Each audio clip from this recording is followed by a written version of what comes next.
out of executive session, and we're doing our further discussion of our proposed FY23 budget. I'll hand it over to Dr. Stavum. Yeah, so not too many changes from the first view of the budget, and we've, I think, addressed any minor questions that the board had. So Todd can give just a brief recap of a few of those slight adjustments, and then from there, if the board has any further questions we can answer, we're happy to do that. Otherwise, this will kind of take care of this part of the process for the preliminary look at the budget. So I'll turn it over to you, Todd. Thanks. I think we mailed out those changes, so you've got them, and they're all reflected in this book. We were short. We had net revenue, not gross revenue, in the house construction fund. That was one small adjustment. I'm looking for this. I had the, still do. This is the old one. This is actually 2021 levies. I'm gonna have to get that corrected for online, but this is, we pull it from the statistical digest, and 22 wasn't over yet, so that's what they give us 21. So this is actually 21. So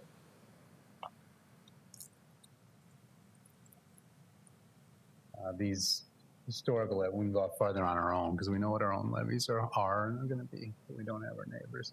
So there isn't a ton of difference between what that budget looked like before and after. I just want to quickly just, I know the 5-year plan thrills everybody in the audience, but it's kind of important, these key factors. So I just kind of want to run through those real quickly and then remind you of the federal budget.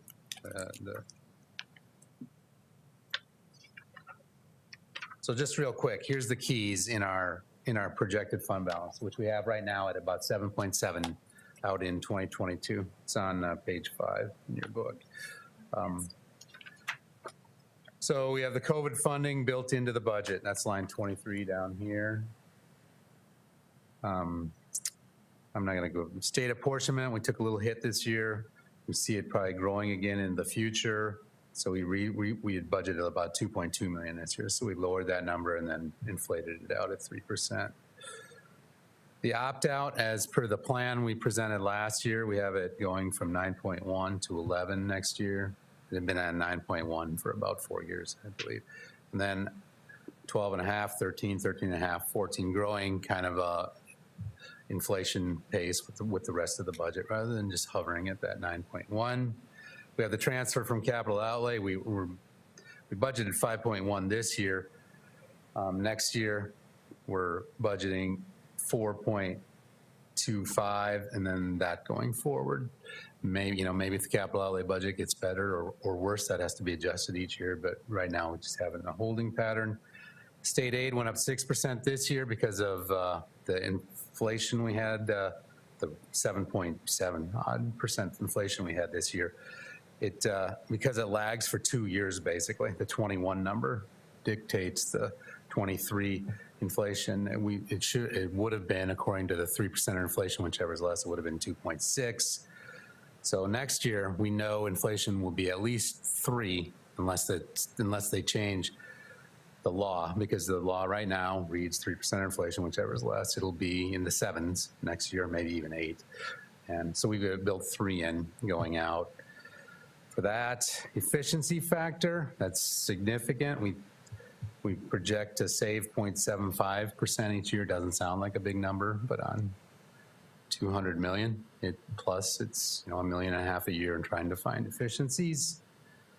The teacher delta we have going forward at $1 million a year. That may go down a little bit even more. That we last year raised up our average teacher salary and hope to do so in the future. So if that, the closer that or the starting teacher salary. The closer the starting teacher salary gets to the top end, the less you save on turnover. And that delta is really reflected through not just the teachers, but that's by far where the most salaries are spent. And then we have our health insurance increase. That's locked in by contract at 5. It can go up more, but then the employee just makes up that difference. So we just play the safe number going out there.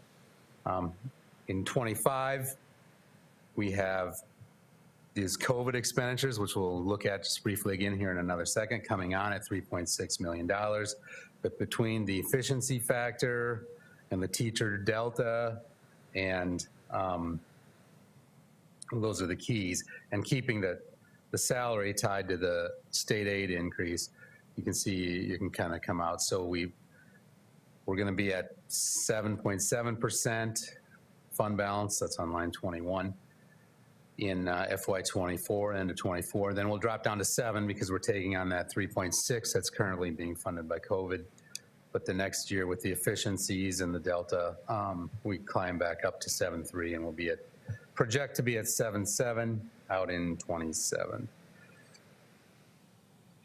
So I went through that fast, or not for those guys, but they couldn't go through it fast enough. But any questions on that? The big keys in the savings are, we get staff turnover, we save money there, and we expect our budgeters to go in and find savings. And you can, on the prior page, you want to look at that quick. If you don't have that delta, the fund balance at the very bottom, you can see without the delta, the fund balance wouldn't be 7.7, it'd be 2.2. So you got to get that delta, or else that adds up, that 0.75% adds up over 5 years.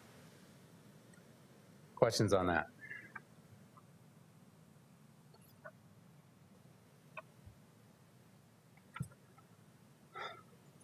Hearing none. We talked about our levy. Our levy's slated to drop from $828 for a homeowner this year to $816 next year.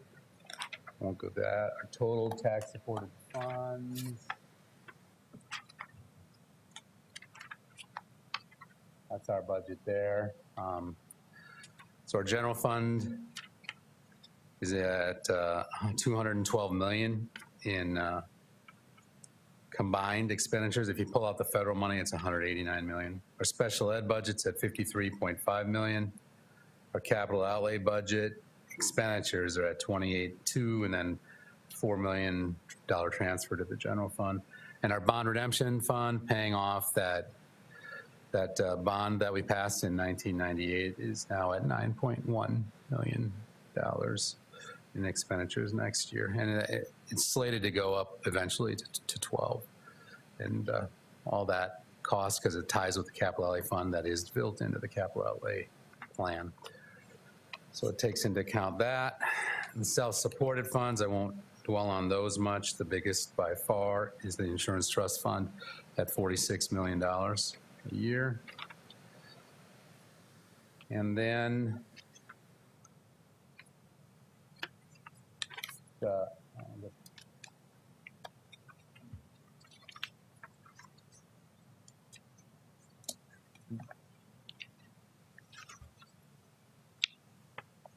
items on here, it's page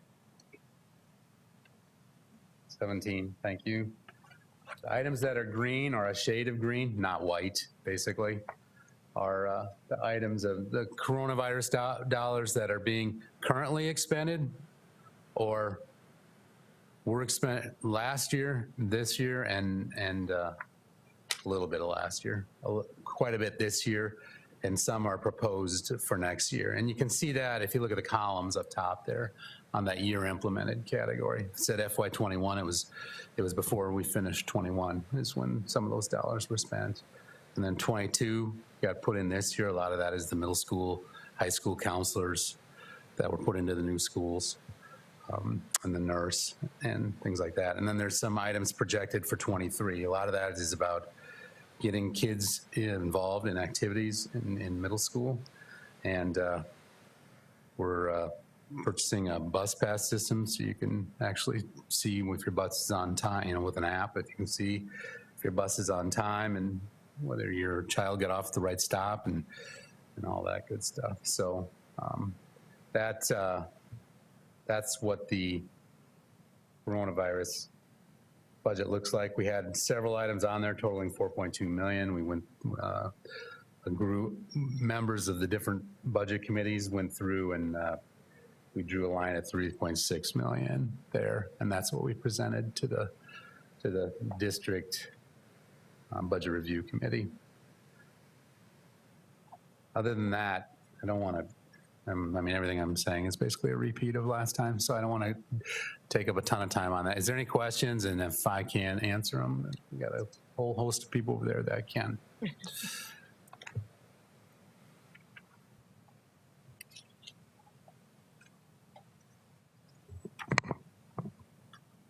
I think what's important for the public to know is that the district is really trying to increase direct supports to our students, and especially with what the effects of COVID and other, both mental health as well, through the counselors as well as the SIPS teachers. And, you know, we're going to have to continue to evaluate that going forward to see, you know, is this just an anomaly of COVID, or is this going to continue? So as a public, we're going to have to look at budgeting, since those funds aren't going to be there anymore. What will need to stay in place for our district as well? So it's good that we've separated this out for the public so they can kind of see what was added in and what we can do, use our data collected to see what is actually working and what is still needed after the budgeting process is over and ESSER funds have expired. Yeah, expired. I think it's important that we bring that up because expansion funds are interesting to deal with, and it's exciting, and there's new opportunities. But then the real work is growing a general fund revenues to be able to continue forward with the ongoing costs of these types of programs, so that we know we'll take a real look at what kind of outcomes they're having and what we can carry forward. It's an important part of continuing balanced budgets. Exactly. Any other questions for Todd or anyone else from the district? I would just take a moment to thank all of our departments. As you know, this is a long process that begins much earlier than when it comes out in this form and requires lots of discussion and debate and hard decisions. Even with the things that are added, there are that many more that never even made it into the white that feel like needs. I think COVID has presented such an interesting kind of a hash mark in our time and space, and some of the things that we looked at maybe 3 years ago, some of those things have continued and probably would have been on this budget no matter what. Some things have even more importance because of some of the effects of COVID. So when I look across this, I look and see, are we looking at kind of that whole range of things that we have to be aware of in a district, which first is students and engagement with schools and future program health and infrastructure. And COVID put some strains on some of those things, and it's true we got an infusion of federal dollars, but some of those strains will be long felt after those ESSER dollars go away. And so I think our team has also done a good job of trying to project forward what are some of the longer term things that we need to put in place just as how we do business, and what are some of those shorter term things where we're trying to get an infusion and a quantum leap like they were designed to do. So I think this is a good, healthy balance of that, but really hard work that goes into everybody looking at the needs of the whole while you're still advocating for a particular area. So I appreciate their work, and I appreciate the review of the board. You've asked great questions, and we appreciate your attention to what it is that we're collectively trying to do in our district. So thank you for your work. I would just expand on that too, just thanking the community members that participate in the smaller groups, as well as the budget committee as a whole, taking time away to provide their input. It's greatly appreciated as well. And no one signed up for public input, so on to that. So seeing nothing else, do I have a motion to adjourn? So moved. Second. I have a motion and a second. All those in favor of adjournment signify by saying aye. Aye. Opposed, same sign. We are adjourned. Thank you.